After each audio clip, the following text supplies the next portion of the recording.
नमस्कार दोस्तों, मैं doctor Dharmendra Kumar Tripathi, assistant professor भूगोल विषय, किसान पीजी कॉलेज बहराइच, अपने यूट्यूब चैनल डॉक्टर धर्मेंद्र के त्रिपाठी में आप सभी का बहुत बहुत स्वागत करता हूँ।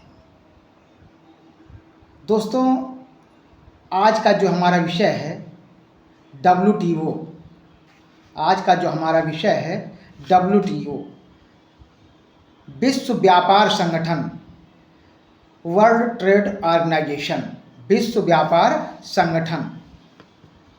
दोस्तों, WTO या विश्व व्यापार संगठन विश्व का सबसे बड़ा WTO वर्ल्ड ट्रेड ऑर्गेनाइजेशन या विश्व व्यापार संगठन, ये विश्व का सबसे बड़ा अंतर्राष्ट्रीय व्यापार संगठन है।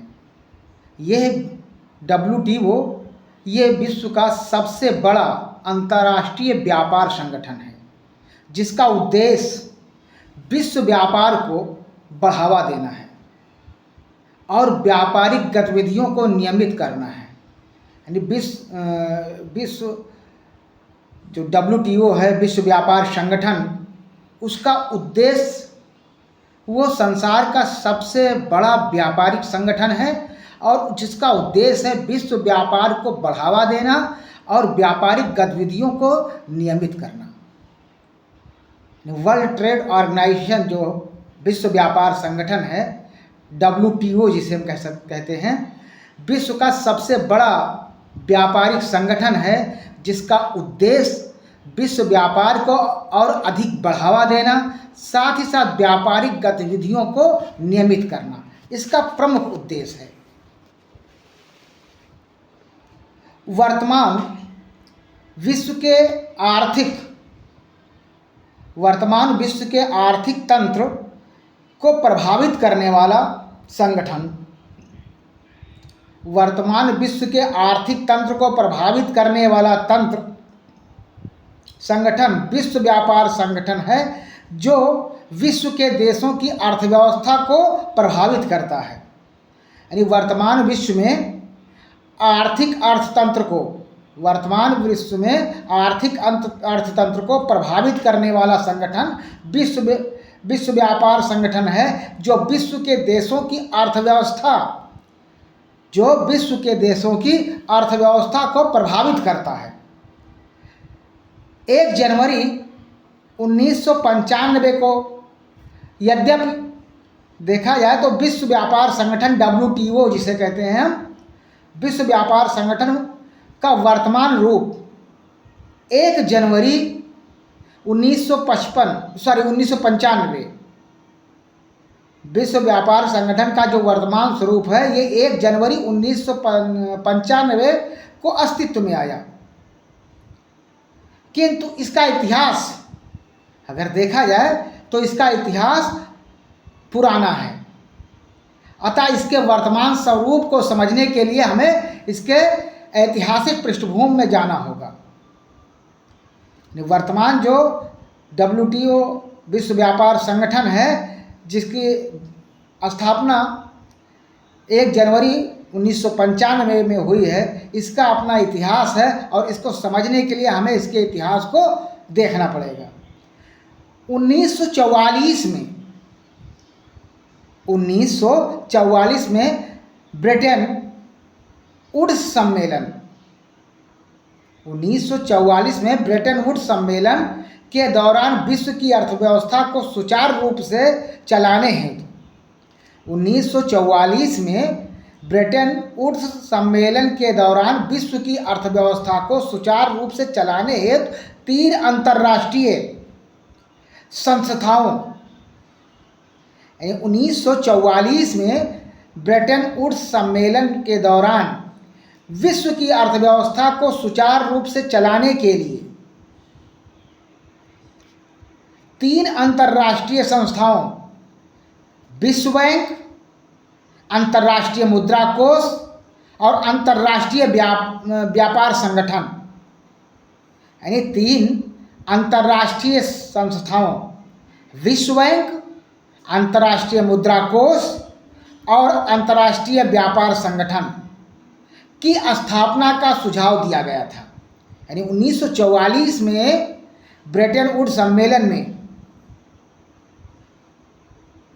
विश्व की अर्थव्यवस्था को सुचारू रूप से संचालित करने के लिए 3 अंतर्राष्ट्रीय संस्थाओं विश्व बैंक, अंतर्राष्ट्रीय मुद्रा कोष और अंतर्राष्ट्रीय व्यापार संगठन की स्थापना का सुझाव दिया गया था। उस समय विश्व बैंक और अंतर्राष्ट्रीय मुद्रा कोष का गठन तो संभव हो सका। उस समय विश्व बैंक और अंतर्राष्ट्रीय मुद्रा कोष का गठन तो संभव हो सका, परंतु इंग्लैंड, अमेरिका आदि विकसित देशों के विरोध के कारण अंतर्राष्ट्रीय व्यापार संगठन की स्थापना नहीं हो सकी। उसके स्थान पर 1947 में गैट, प्रशुल्क एवं व्यापार पर सामान्य समझौता हुआ। इसके बाद फ्रांस 1949 में, ग्रेट ब्रिटेन 1951 में, स्विट्जरलैंड 1960-61 में, जापान 1973 से 79 एवं यूरोग्वे 1986-91 में इसके सदस्य देशों में सम्मिलित होते रहे तथा अंतर्राष्ट्रीय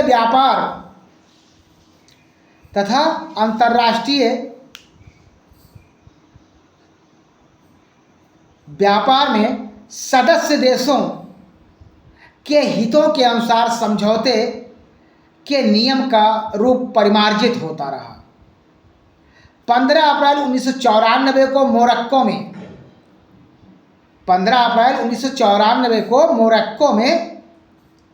124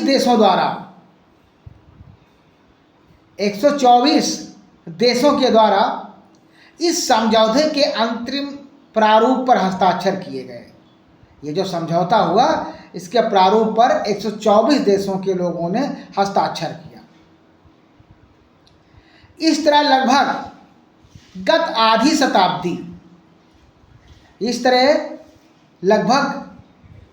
आधी शताब्दी के प्रयासों का एक सुखद परिणाम उभर कर सामने आया, जिसका प्रभाव संपूर्ण विश्व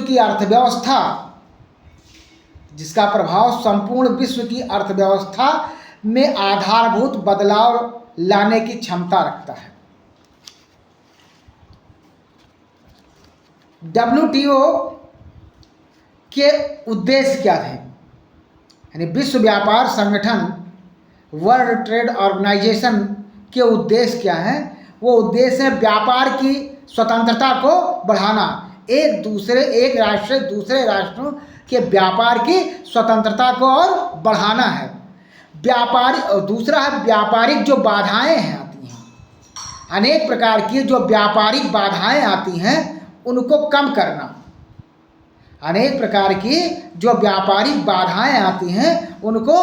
करना। तीसरा था व्यापारिक नियमों को स्थापित करना। नंबर 3 व्यापारिक नियमों को स्थापित करना। और नंबर 4 है व्यापार विवादों का समाधान करना। नंबर 5 है विश्व व्यापार को बढ़ावा देना।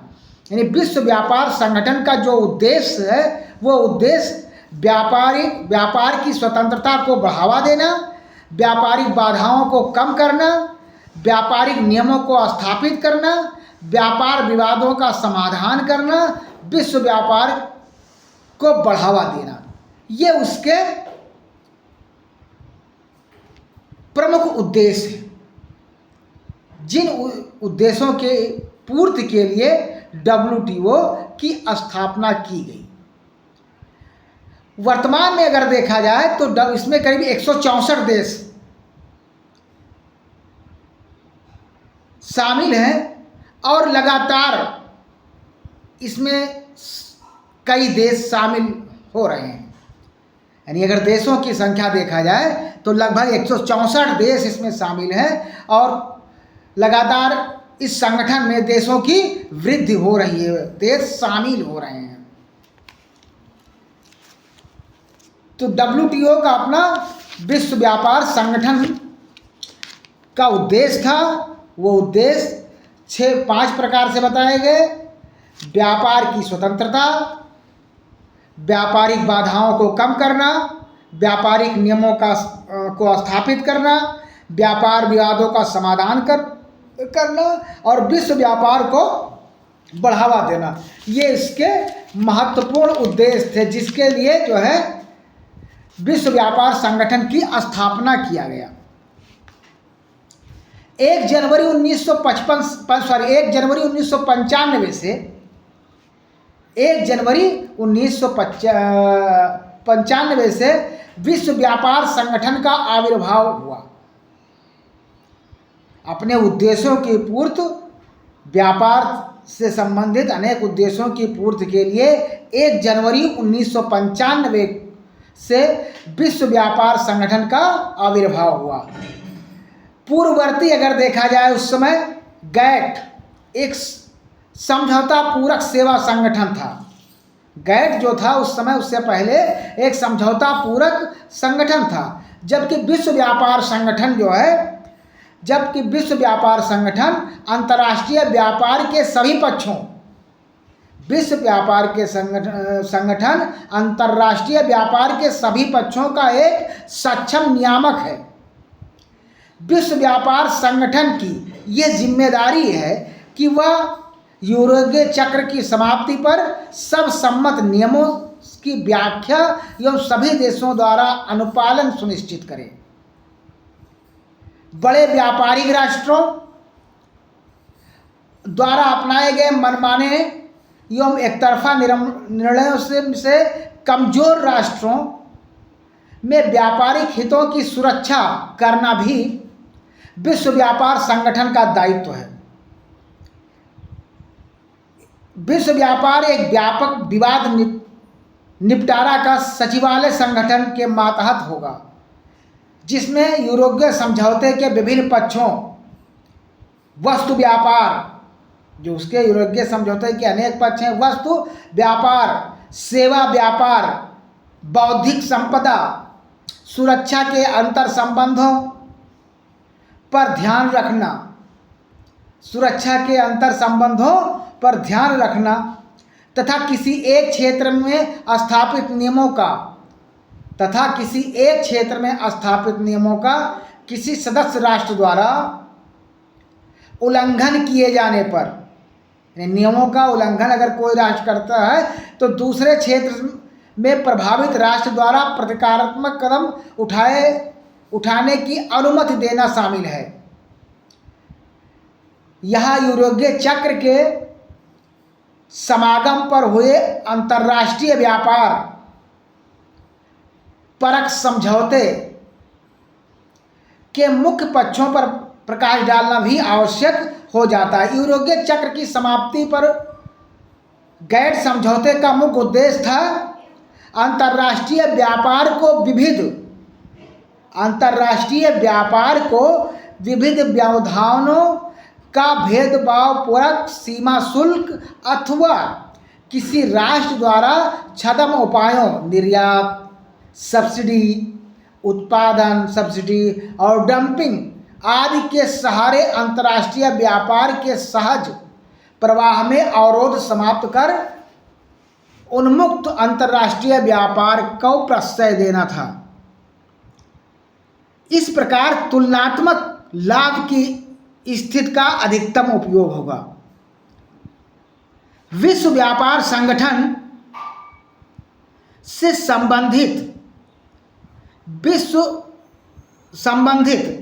व्यापार संबद्ध बौद्धिक संपदा अधिकार, व्यापार संबद्ध बौद्धिक संपदा अधिकार पर पर्याप्त विचार विमर्श के पश्चात इसके संरक्षण हेतु अनेक मापदंड पर सहमत हुई। वो मापदंड क्या थे? कॉपीराइट तथा संबंध का अधिकार। नंबर 1 क्या थे? कॉपीराइट और संबंध का अधिकार। दूसरा था ट्रेडमार्क। तीसरा भौगोलिक निर्देशन एवं सूचन। यानी जो तीसरा अधिकार था वो मापदंड का, वो भौगोलिक निर्देशन एवं सूचन। चौथा था औद्योगिक अभिकल्प, पांचवा पेटेंट्स, छठा समन्वित क्षेत्रों का प्रारूप तैयार करना, और सातवां था उद्घाटित न की गई सूचना व्यापार रहस्य का संरक्षण। तो नंबर 1 कॉपीराइट तथा संबद्ध अधिकार। कॉपीराइट तथा संबद्ध अधिकार साहित्य, संगीत, नाटक, फिल्म आदि के मूल सृजनकर्ताओं, साहित्य, संगीत, नाटक, फिल्म आदि के मूल सृजनकर्ताओं को उनके कॉपीराइट्स का अधिकार प्रदान करने के लिए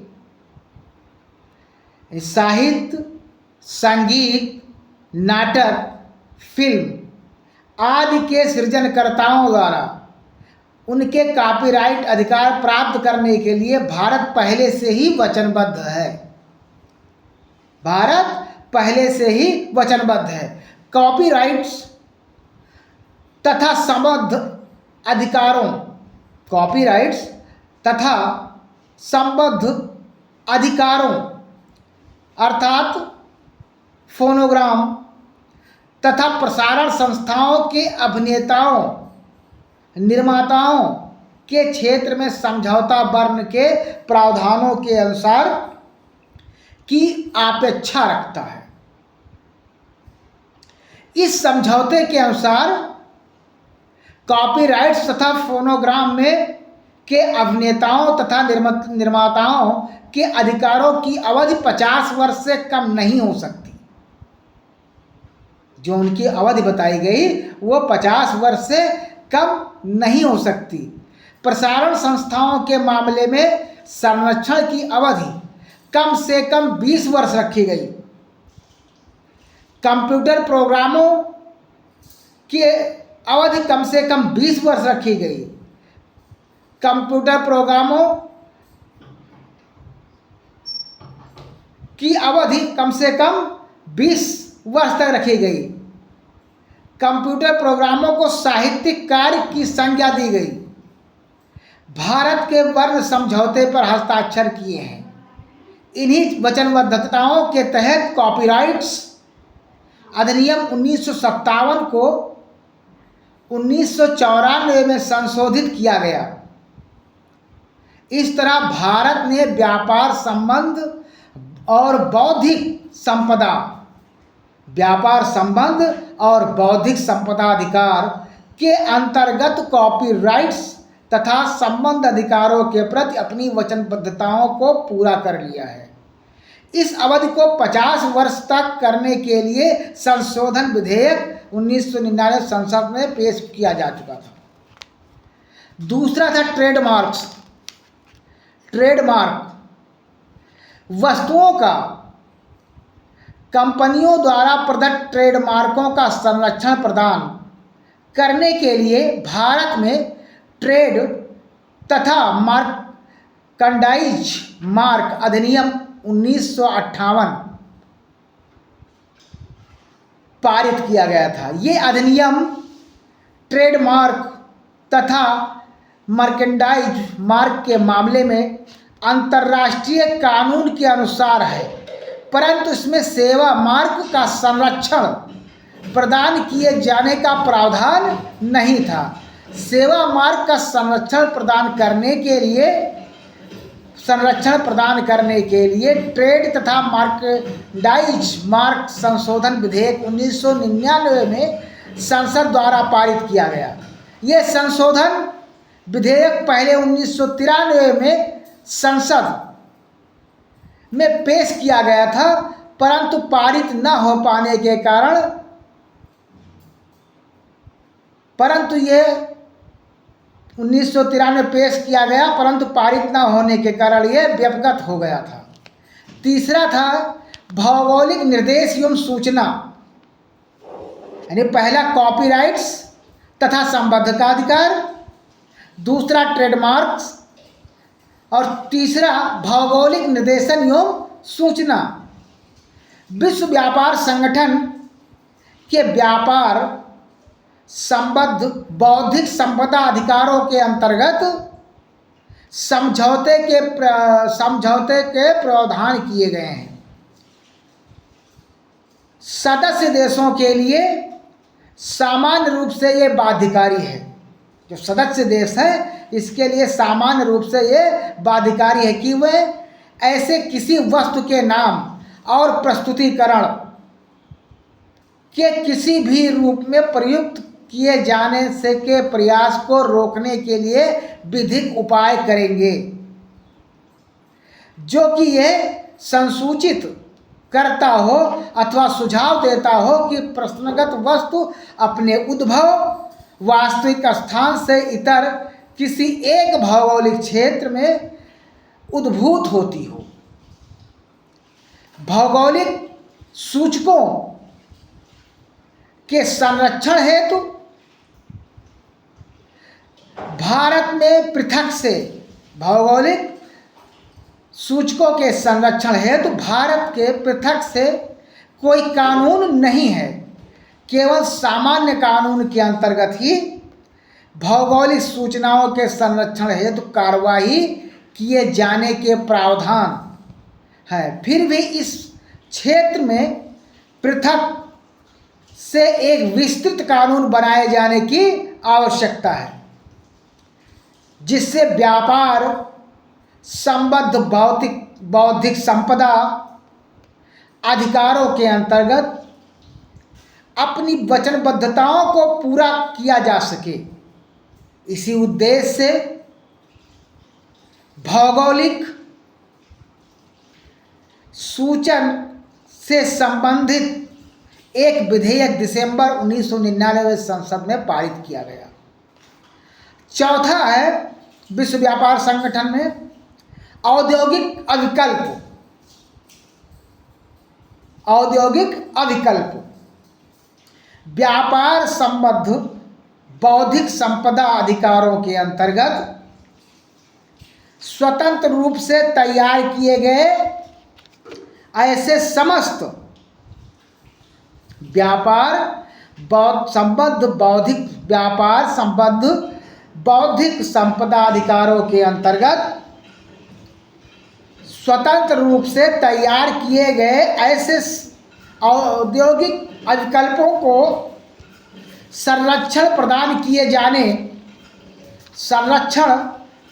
किए जाने का प्रावधान किया गया, जो अभिनव तथा मौलिक था। यदि औद्योगिक अविकल्प के दायरे में कोई सौंदर्यबोधी तत्व सम्मिलित है तो तकनीकी तथा कार्यात्मक पहलुओं द्वारा निर्देशित प्रारूपों को संरक्षण के दायरे से बाहर रखे जाने का विकल्प सदस्य देशों के पास है। औद्योगिक प्रारूपों के निर्माण एवं संरक्षण से संबंधित एक अविकल्प अधिनियम 1911 में पारित किया गया। औद्योगिक क्षेत्र में इनके बाद में काफ़ी परिवर्तन हो चुके हैं। यानी देखा जाए तो औद्योगिक क्षेत्र में काफ़ी परिवर्तन हो चुके हैं तथा यह कानून अपनी प्रासंगिकता खो चुका है। जब अंतर्राष्ट्रीय मानकों एवं वचनबद्धताओं को पूरा करने के लिए एक अविकल्प विधेयक संसद द्वारा 1999-2000 में पारित किया गया है। अगला है पेटेंट्स, यानी पहला आपका पहला आपका कॉपीराइट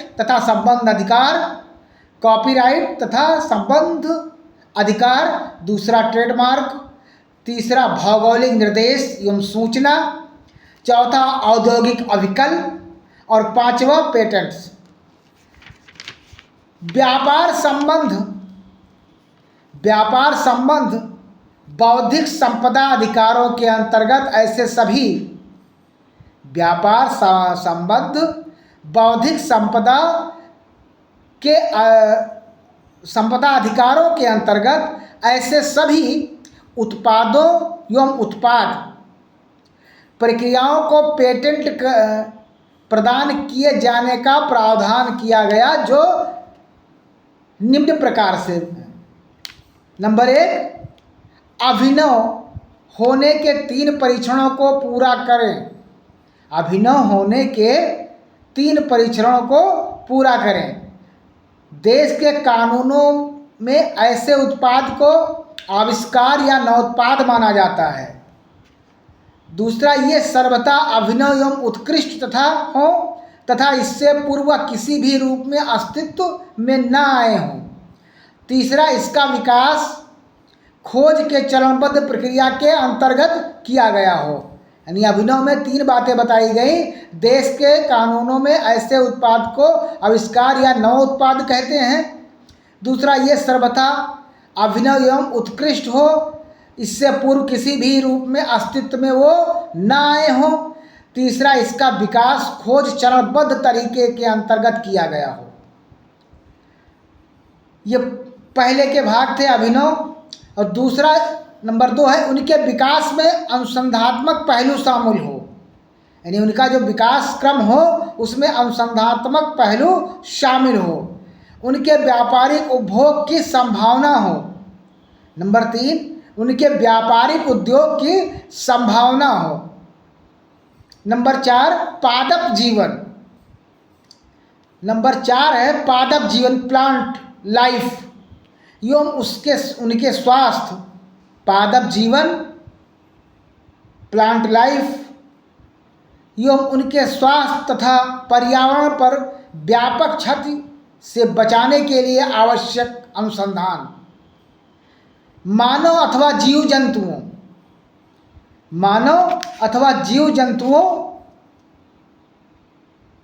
और पादपों तथा सूक्ष्म जीवों में भिन्न पशुओं के उपचार हेतु नैदानिक उपचारात्मक अथवा शल्यक प्रक्रियाएं उसमें शामिल की गई हों। अगला पॉइंट है समन्वित क्षेत्रों का प्रारूप तैयार करना।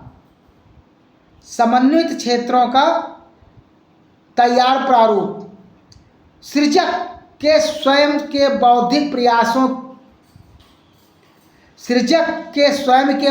प्रयासों से तैयार किए गए समन्वित क्षेत्रों के निर्देशित मूल प्रारूपों को ही सृजक बौद्धिक संपदा माना गया है।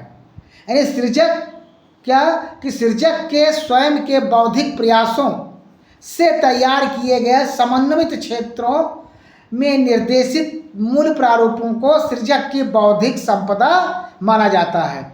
इस विषय पर विश्व बौद्धिक संपदा संगठन द्वारा प्रशासित वाशिंगटन संधि पर भारत ने भी हस्ताक्षर किए हैं। वाशिंगटन संधि के प्रावधानों को ही कतिपय संशोधनों के साथ WIPO में शामिल किया गया है। इस संबंध में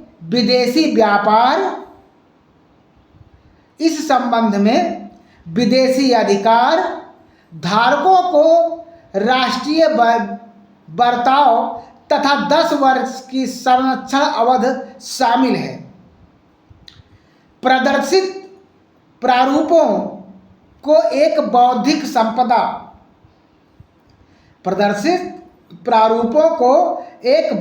संपदा के रूप में विविध संरक्षण प्रदान करने के लिए विधेयक 1999 में संसद में पेश किया गया है। अगला सीमा शुल्क। इसके अंतर्गत विभिन्न मदों में सीमा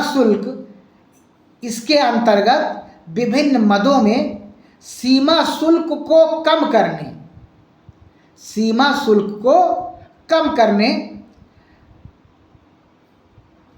सम्मिलित है।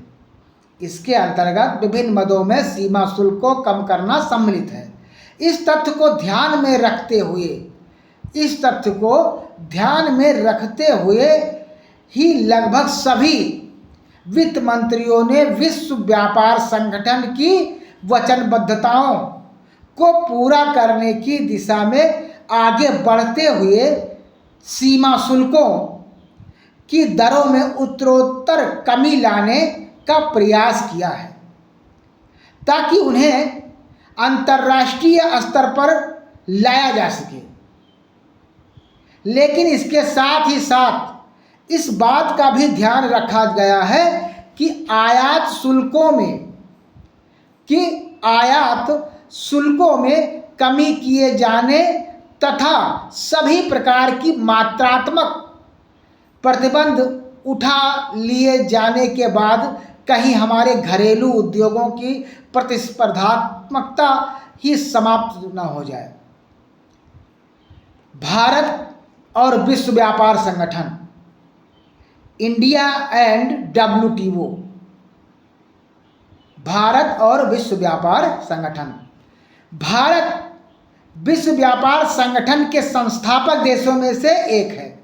यानी देखा जाए तो भारत विश्व व्यापार संगठन के संस्थापक देशों में से एक है। इतना ही नहीं,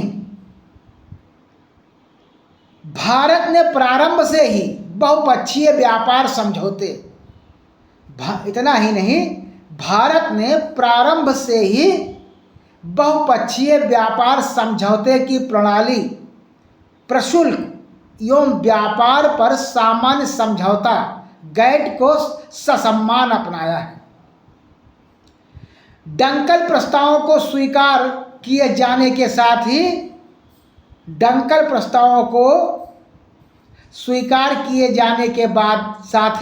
जब विश्व व्यापार संगठन एक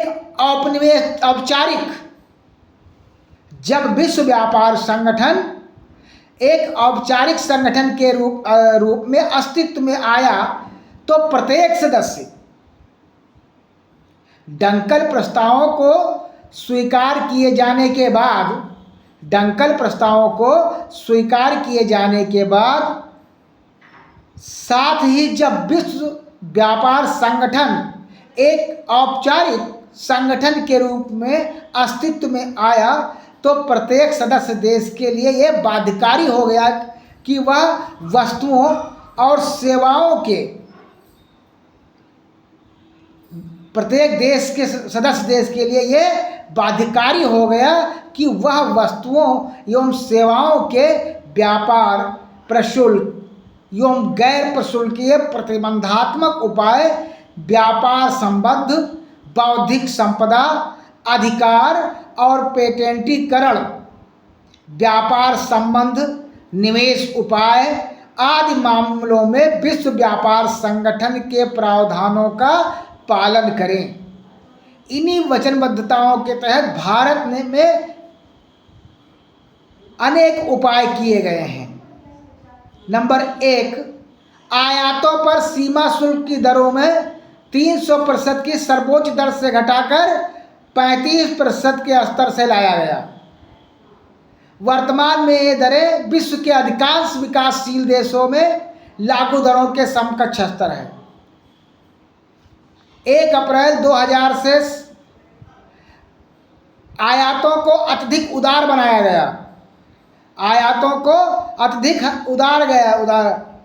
गया। भारत द्वारा सभी आयातों पर परिणामात्मक प्रतिबंध समाप्त कर दिए गए। विदेशी निवेशकों को वे सुविधाएं एवं रियायतें अनुमन्य हैं जो घरेलू निवेशकों को प्राप्त हैं, बल्कि कुछ मामलों में उदाहरणार्थ विद्युत क्षेत्र में विदेशी निवेशकों को प्रतिफल की प्रति गारंटी सरकार द्वारा प्रदान की गई है। व्यापार संबद्ध निवेश उपायों के अंतर्गत सभी संहिताओं को मान लिया गया है। सेवाओं में व्यापार पर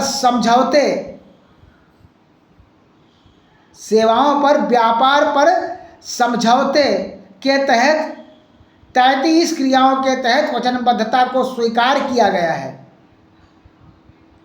प्रशुल्क मूल्यांकन नियम 1998 में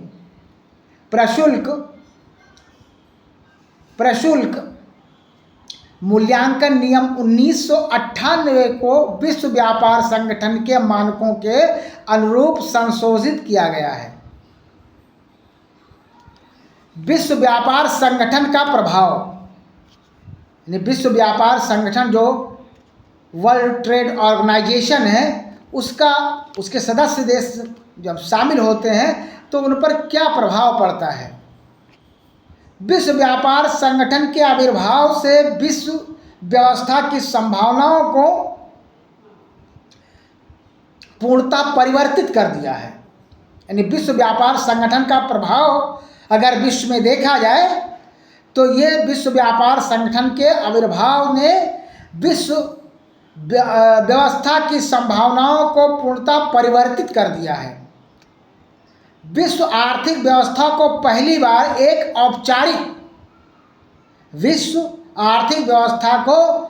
बार एक औपचारिक सुसंगठित कानूनी सुरक्षा चक्र प्राप्त हुआ है। विश्व बैंक का अंतर्राष्ट्रीय मुद्रा कोष को सदस्य देशों को आंतरिक मामलों में हस्तक्षेप करने संबंधी उस प्रकार का कानूनी अधिकार प्राप्त नहीं है जैसा विश्व व्यापार संगठन को यूरुग्वे चक्र समझौते के परिणाम स्वरूप प्राप्त हुआ। जब यह संगठन अगली शताब्दी में अपने पूरे स्वरूप में कार्य करने लगेगा तो इसका हस्तक्षेप विभिन्न सदस्य देशों के राष्ट्रीय जीवन पर काफी व्यापक होगा। विशेषतः तीसरी दुनिया के देशों की सरकारों के राष्ट्रहित में नीति निर्धारण के अधिकार प्रतिबंधित हो जाएंगे। विभिन्न देशों की संवैधानिक प्रावधानों में भी पारित लाना होगा। विभिन्न राष्ट्रों ने अपनी आर्थिक व्यवस्था के अनुरूप अभी तक जो नीतियां अपनाई हैं तथा जो कानून बनाए हैं उन्हें व्यापार समझौते के प्रावधानों के अनुरूप बदलना होगा। यही कारण है कि हमारे देश के सीमा शुल्क कानून, पेटेंट कानून तथा बीज कानून आदि में यूरुग्वे चक्र के समझौते के अनुरूप परिवर्तन किए जा रहे हैं। आर्थिक सहायता और अनुदान की मात्रा,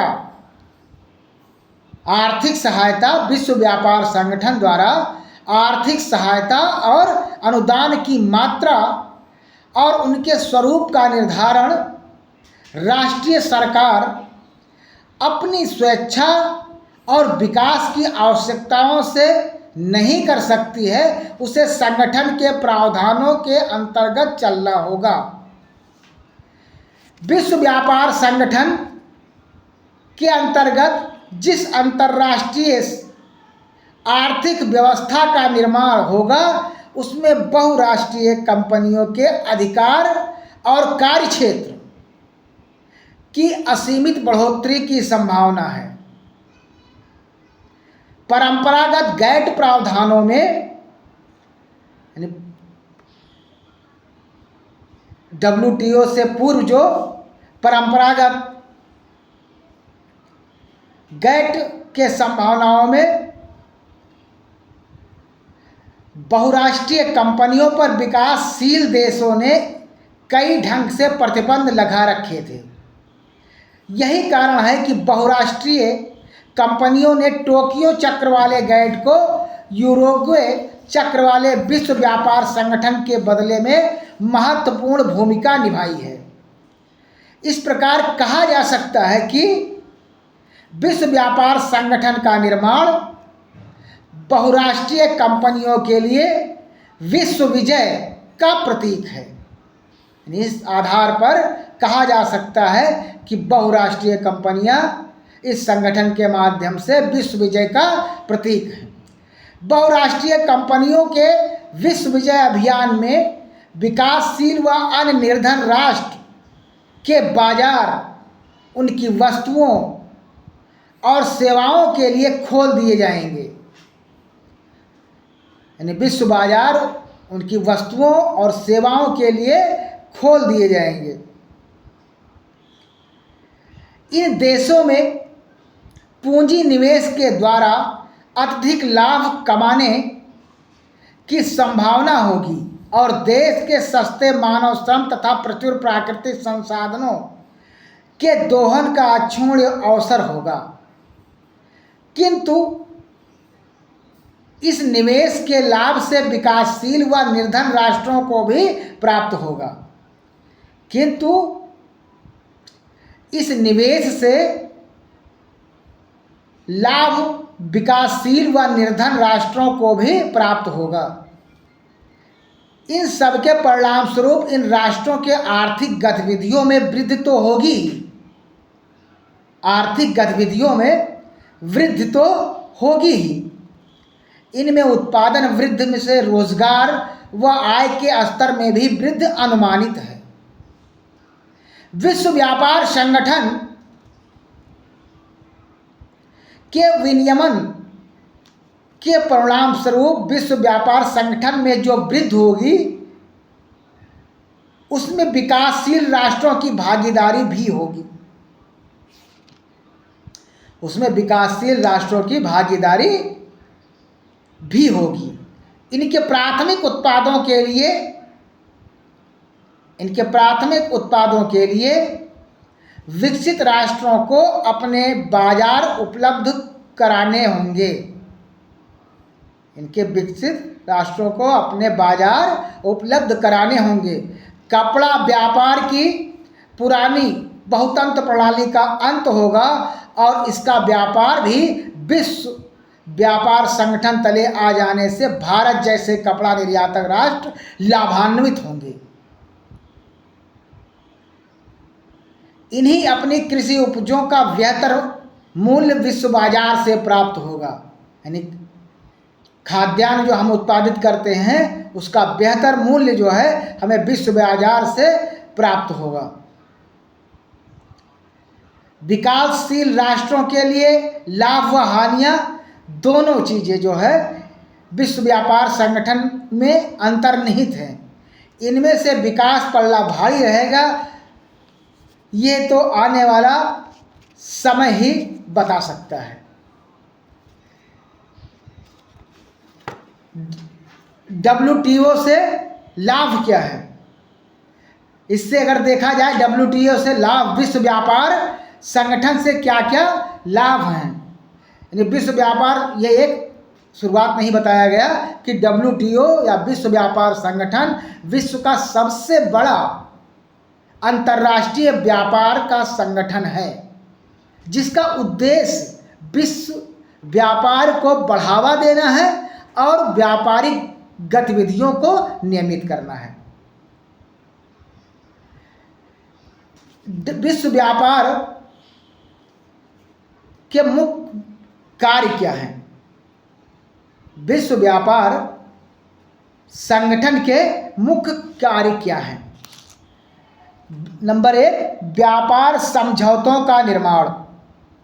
विश्व व्यापार संगठन के मुख्य कार्यों को अगर देखा जाए, विश्व व्यापार संगठन के अगर प्रमुख कार्यों को देखा जाए तो नंबर 1 आता है व्यापार समझौतों का निर्माण। यानी व्यापार का जो एक राष्ट्र से दूसरे राष्ट्रों के मध्य हम अपना आयात निर्यात, ये जो सीमा शुल्क है, तो जो समझौते हैं उसका निर्माण करना, यानी व्यापार से जो समझौते हैं उसका निर्माण करना। दूसरा है व्यापार के नियमों का पालन करना। हम एक राष्ट्र से दूसरे राष्ट्र में व्यापारिक वस्तुओं का आदान प्रदान करते हैं, लेते हैं, बेचते हैं, आयात निर्यात करते हैं, तो व्यापार के जो हमारे नियम हैं, नियमों के अंतर्गत हम करते हैं, तो नियम का पालन करना। यानी विश्व व्यापार संगठन के मुख्य कार्य क्या है? व्यापार समझौतों का निर्माण और व्यापार नियमों का पालन। तीसरा है व्यापार विवादों का समाधान। कभी कोई किसी भी राष्ट्र में कुछ वैचारिक मतभेदों के कारण जो विवाद व्यापार में उत्पन्न हो जाते हैं, उन विवादों से बचने का विश्व व्यापार संगठन समाधान करता है। चौथा है व्यापारिक आंकड़ों का संग्रह करना। व्यापारिक आंकड़ों, चूंकि विश्व व्यापार संगठन जो है व्यापार से संबंधित है, तो व्यापारिक आंकड़ों का संग्रह करना। और पांचवा मुख्य कार्य है व्यापारिक शिक्षा और प्रशिक्षण। लोगों को, उससे जुड़े हुए लोगों को, विभिन्न देशों के लोगों को व्यापारिक शिक्षा, व्यापार से संबंधित शिक्षा और प्रशिक्षण देना नितांत आवश्यक है। ये WTO विश्व व्यापार संगठन के प्रमुख कार्य हैं। विश्व व्यापार के संगठन के अगर प्रमुख कार्यों को देखा जाए तो व्यापार समझौतों का निर्माण, व्यापार नियमों का पालन, व्यापार विवादों का समाधान, व्यापार विवादों का समाधान, व्यापारिक आंकड़ों का संग्रह, व्यापारिक शिक्षण और प्रशिक्षण। विश्व व्यापार संगठन से अगर लाभ देखा जाए, विश्व व्यापार संगठन से क्या क्या लाभ हो सकते हैं, उनको अगर हम संक्षेप में देखें एक लाइन में, तो इससे व्यापार में वृद्धि होती है। यानी विश्व व्यापार संगठन में अगर विश्व व्यापार संगठन से लाभ देखा जाए, क्या क्या लाभ है, तो नंबर 1 इसमें व्यापार में वृद्धि होती है। दूसरा है आर्थिक विकास होता है।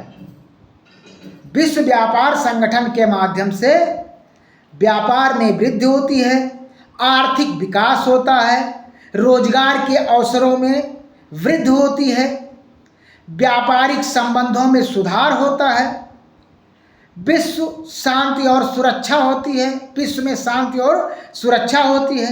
यानी WTO विश्व व्यापार संगठन से अगर हम लाभ को देखें कि इनसे हमारी क्या क्या लाभ हो सकती हैं, तो उसमें प्रमुख रूप से व्यापार में हमारे वृद्धि हो जाएगी।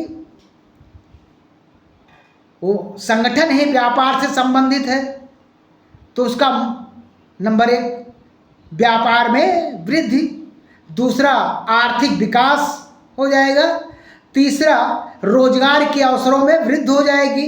कई कंपनियां एक दूसरे राष्ट्रों में आकर अपने औद्योगिक कारखाने या उद्योग स्थापित करेंगे, तो उसमें रोजगार के अवसर में वृद्धि होगी। नंबर 4 व्यापारिक संबंधों में सुधार होगा। नंबर 5 विश्व शांति और सुरक्षा में सहायता मिलेगी। ये जो है WTO विश्व व्यापार संगठन के प्रमुख लाभ हैं। यानी विश्व व्यापार संगठन जो हमारा विश्व का व्यापारिक संगठन है, जो अंतर्राष्ट्रीय व्यापार का सबसे बड़ा संगठन है, जिसका उद्देश्य विश्व व्यापार को बढ़ावा देना और व्यापारिक गतिविधियों को नियमित करना, जिसका उद्देश्य है, उससे जो है लाभ क्या क्या हो। लाभ में व्यापार में वृद्धि, आर्थिक विकास, रोजगार के अवसरों में वृद्धि, व्यापारिक संबंधों में सुधार और विश्व शांति और सुरक्षा। अब इसमें आता है WTO की चुनौतियां। विश्व व्यापार संगठन के लिए चुनौतियां क्या क्या हैं। विश्व व्यापार संगठन के लिए चुनौतियां क्या है, जो इससे व्यापारिक क्या है, चुनौती क्या है कि व्यापारिक असमानता। विश्व व्यापार संगठन, वर्ल्ड ट्रेड ऑर्गेनाइजेशन WTO के सामने चुनौतियां भी हैं। उसमें चुनौती क्या है कि व्यापारिक असमानताएं हैं सभी देशों में। नंबर 1 व्यापारिक असमानता। नंबर 2 व्यापारिक बाधाएं। एक देश से दूसरे देश में जब हम व्यापार अपने उत्पादित वस्तु को या अनेक किसी भी संसाधन को आयात निर्यात करते हैं, तो उसमें अनेक व्यापारिक बाधाएं हैं, उनको कैसे दूर किया जाए, ये WTO के सामने बहुत बड़ी चुनौती है। तो व्यापारिक असमानता, व्यापारिक बाधाएं, व्यापारिक विवाद, व्यापारिक नियमों का पालन और विश्व व्यापार में परिवर्तन। विश्व व्यापार संगठन WTO, विश्व व्यापार संगठन, वर्ल्ड ट्रेड ऑर्गेनाइजेशन के सामने अनेक चुनौतियां हैं। उन चुनौतियों से निपटने के लिए भी वो तैयार रहता है। क्या है वो चुनौतियां? क्या है?